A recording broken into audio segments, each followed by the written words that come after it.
Howdy everybody. So let's talk about plane bending. Plane bending is a big topic and there's a lot of weird information out there about it, so I want to kind of clarify this. Let's start first by talking about what plane bending isn't. We'll start with breaks. A plane break is when you take the 0 point. A 0 point is like a stall or at the top of a pendulum where the poi is no longer in motion. While the poi is floating there, you can move the center of rotation so that the plane is spinning the poi is spinning in a new plane. Down stall, new plane, up stall, new plane, side stall, new plane, pendulum, new plane. So the idea with breaks is to take the 0 point and exploit it to change your plane. Those ones are very cool, but they're not bends. Helical patterns, that's the next thing. They look very similar, but they are also not bends. A helical pattern is where the center of rotation moves orthogonally to the plane, but the poi continues to spin in parallel planes. When you make this movement, if you watch the poi head, you get these diagonals, right, as the parallel planes are shifting, falling through parallel planes. Excuse me. So those are helical patterns. Helical patterns, you can do things like this. You can do things like this. I'm always spinning in the horizontal plane or in the vertical plane, but I'm using the edge of the poi to make the pattern, and the plane is basically always in a plane parallel to its initial spinning plane. Those are helical patterns, and there's a lot of cool stuff you can do with helical patterns. I'm fond of them. There's the variations in spin, anti-spin hybrids, just anti-spin. The in-spin looks like an hourglass, and the anti-spin one looks kind of like a diamond. But you'll notice that my poi tend to be always in horizontal or always in vertical. So those are helical patterns. They're 3D, but they are not bends. Here's the demonstration. We can make a helical triangle. Triangle on the top, or a triangle on the bottom, like so. But you'll notice, in the horizontal plane, my poi is spinning this way, and it's still spinning this way. The direction doesn't change. Even if I go up, I could do a point on the bottom and a point on the top. These are not plane bends. Although I'm making a similar looking shape using the edge of the poi, this is not a bend. A bend changes the rotation, changes the center of rotation into a new location where you can stabilize the angle of the new plane, right? So you can do a coil, a helical coil like this, and in that motion, you can quickly move your center of rotation and catch that diagonal, and you can use that to get into new planes. It's a pretty easy way to bend just from moving left and right, and then stopping while you're diagonal. So that's a good way to get into atoms. So before we move on with bending, I'd like to talk about atoms a little bit. Atoms are critical in all 3D, because if you take one and you bend into a new plane, now you're operating in 2 different planes, and the rules of engagement for your poi have totally changed. Parallel planes are actually kind of an outlier in their peculiarity.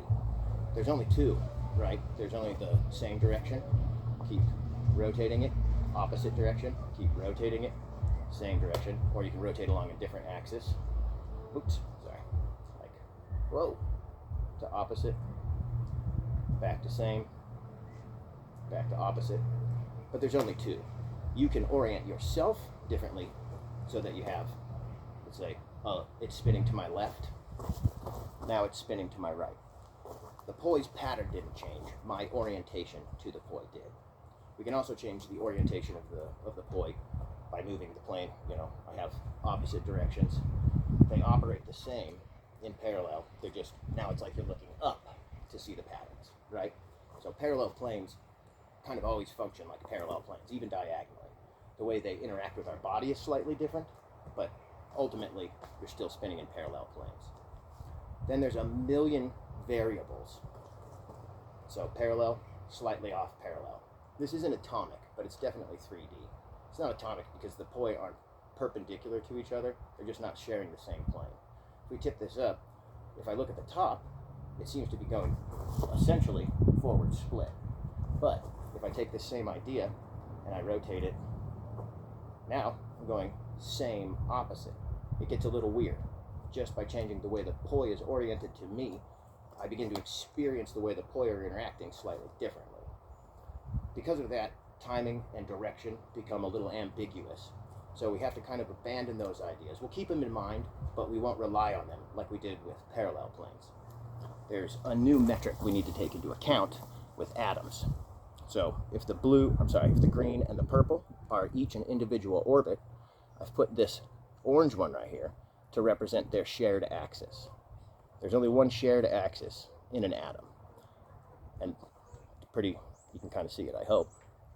So that's what we use. That's our solid metric to count our timing.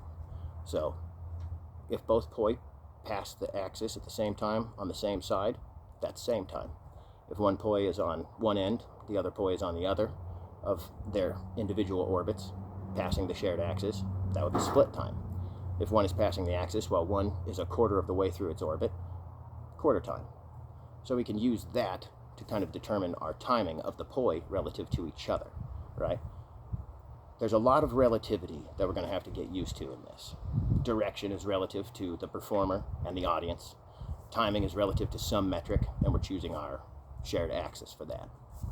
Another important concept for 3D spinning is the polarity of the orbit. Now, if you look at the orbit, one side's going up while the other is going down, or one side's going right while the other's going left. So there's an inherent opposites, a quality of oppositeness to each side of the orbit. Why does this affect us?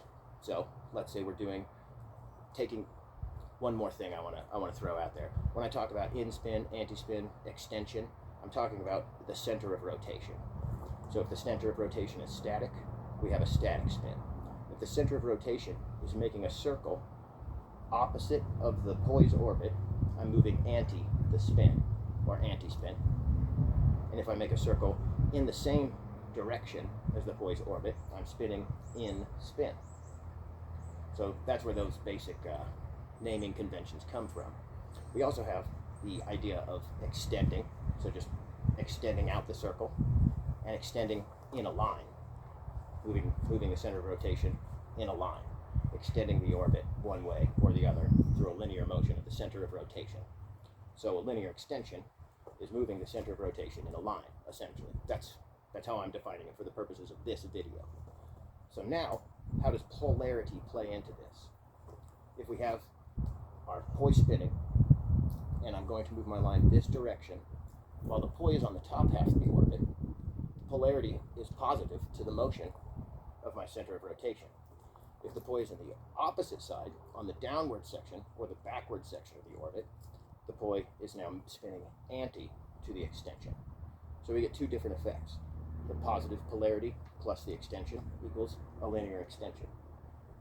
So you can add a beat, extend, and get this weird linear in-spin flower looking thing. Or you can initiate the motion while the poi is descending and moving beyond that point and bifurcating from positive to negative, and we get a linear anti-spin. My hand path is essentially the same through either one, but if I time it, taking into account the polarity, I get a different effect.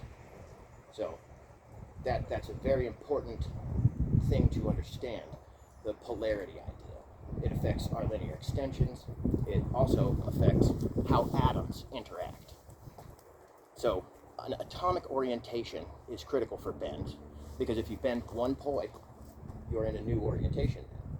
So these poi are interacting differently than they would if they were in parallel planes.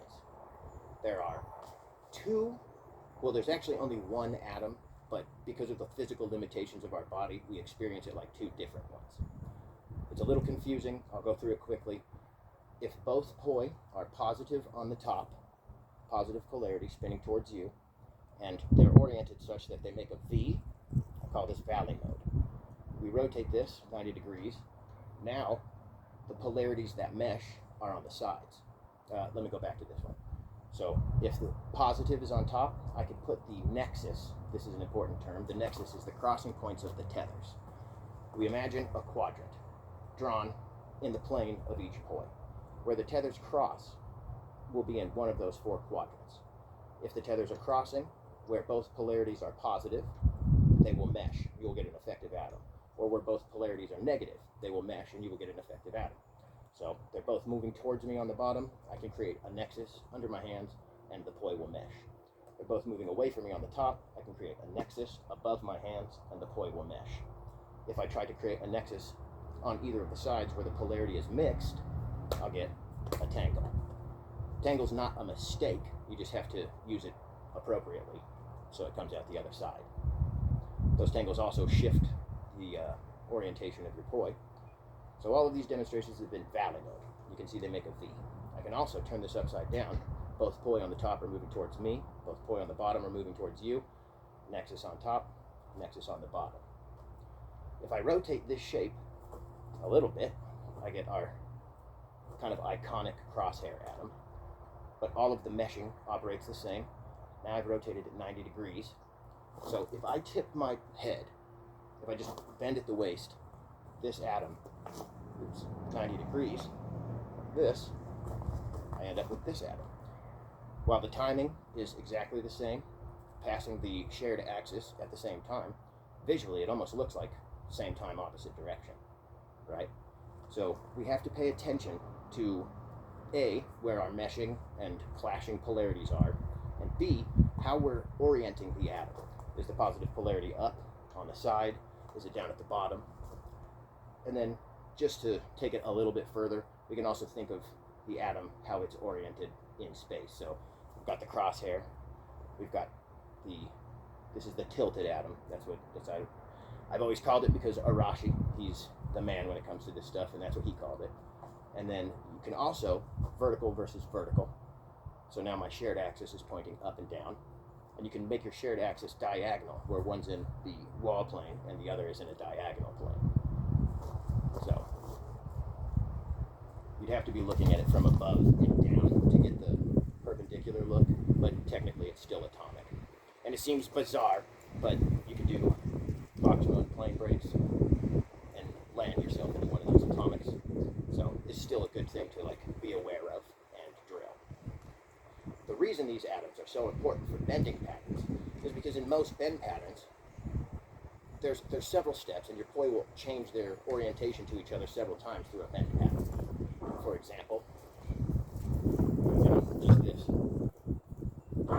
Bend, bend. They're both horizontal. They're both vertical. But right here, I'm in an atomic orientation. Right? Same time. So, being able to pause in any bend pattern and know what you're doing when you land in an atom is very helpful, and it makes all this stuff much, much easier. It also makes it much easier to fit into your flow in some way, instead of having to break out of flow, try to get into a bend pattern, and then break back into flow somehow. You can stop in your bend anywhere, even if it's a bizarre diagonal atom, and still know what you're doing. So, atoms are important for bending. I recommend everyone learns up. Learns up on atoms. So we've talked about the relativity of the poi to each other and the poi to us. Now we have to talk about how the audience sees the poi. We're using, instead of the side of the orbit, we're going to start using the edge of the orbit. This creates a straight line. That's a kind of a cool thing. You don't really see much straight lines in poi spinning because it's inherently circular, right? But we can trick through aiming the direction that we're spinning and the way we orient the patterns to the audience. We can make it look like straight lines, and we can draw patterns that you couldn't draw. This is a 5-pointed star, and the points are fairly pointy. You can get 5-pointed stars other ways, but this is more of a 5-pointed flower petal, because petals, these look like petals. This doesn't really look petally. It looks more like a unicursal line. So that's unicursal, just means unified, one, and cursive, cursal is like cursive. So you'd take writing. So if you wanted to draw a 5-pointed star with one line, you'd end up with a unicursal 5-pointed star. you can make a challenge for yourself to come up with how many different unicursal patterns can you discover for the different numbers. 3 is pretty easy. You just got one triangle. 4, you can do a box with an X in it, or you could do an actual box. 5, octagon, or I'm sorry, pentagon or pentagram. There's 6 points. So from here to the bottom, to the top of the 2, to the bottom. So essentially it's this shape is a unicursal 6-pointed star. And so you can get the other hand involved and kind of figure out ways to make these things mesh together, run through the various timings and directions and the phasing, and you'll come up with really cool ones, I promise. So now we'll talk about the different kinds of bends. The most basic bend is the iso bend. And I've got a model here of a 3-lobed iso bend. You could have a 4-lobed iso bend easily just by adding, you can make it orient it however you want. This one, if you view it from straight on, looks kind of like a plus sign. View it from the side, it's an 8 with a line in it. If you view like from a 3/4 angle, it's it kind of looks like a 4-petal flower. So I can understand the confusion with toroid being short for toroidal flower. I don't think it's short for toroidal flower. I think it's short for toroidal pattern, because these patterns tend to end up vaguely representing something over time as the orbit moves through space that could be construed to be a toroid, So it makes sense. You can classify them toroidally. It has to do with the way our body is, so because it's all circles, it ends up being toroidal. But outside of iso bends, I don't really think toroid is effective at describing what's actually going on, but it's so ingrained in the culture, I think we'll stick with it. But with an iso bend, we have a point, we choose a point to bend, we'll choose the middle point, and we bend the poi. Well, let me demonstrate with one. We bend the poi, it's moving towards me, bend. Now we wait a full 360-degree rotation, and we bend again. And then we bend again. You could do it on the corners, you could do it several, however many petals you want to add to it. That's all up to you. The thing that's consistent through all of those is the bend point occurs at the same spot because the orbit is gone 360 degrees and returned, isolating the bend point. Another cool thing that happens is this polarity is moving towards me. I bend, it's still moving towards me. I bend, it's still moving towards me. While the direction of the poi relative to me is opposite, the polarity of this particular spot is remaining the same. And that's just kind of a cool move. You can use a lot. These things are awesome for just basically changing plane and stuff. There's a big world of iso bends out there. The next bend, I call them linked bends, because the first thing we got to talk about is that a bend takes place over, I have a model somewhere for this. Right here. The bend takes place over one orbit, right? So the red, look at the red. Red starts here, goes around, ends there. Same place. But if we bend it, it ends up in a different place, right? So we start here, go around, and we end up here. That's one beat, and it starts and stops in a different place with a different polarity. So it's basically you're spinning 180 degree, and then you're turning, and you're spinning the other 180, and then to do it like linked bends to make those closed patterns. This is a 2-beat. You'd bend, and then you'd repeat, bend back, and then you'd repeat, bend back. So you get a 2-beat. This is your figure 8. Oftentimes, people get confused because there are a lot of overlaps between the helical weave, this is your weave performed helically, and the figure 8 weave, which is a bend point in the center. So they look similar, but they're actually different moves. They operate differently. There's plane bending involved. This one is translating, So a bend is, a 2-beat figure 8 is a bend if you perform it like a bend. And I'm going to aim the bend upwards so you can see how the angle changes. It's tilted this way, bend, now it's tilted that way. So that's the difference between a bend and a helix. So something that we notice about this is because we're stacking 180s, if we have 2, then we get a full 360, right? We come back to where we started. But if we have 3, then we get into some weird stuff.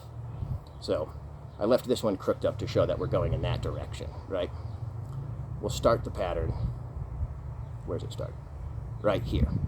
This red goes up.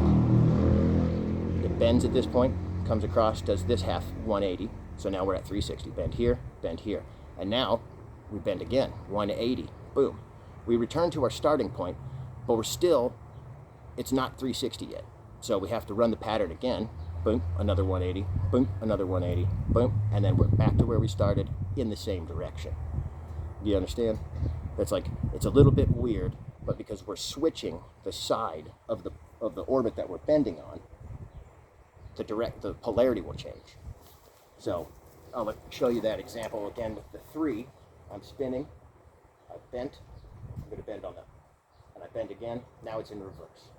So any odd numbered, every time you have two bends, you end up with 360, right? Or a multiple of 360.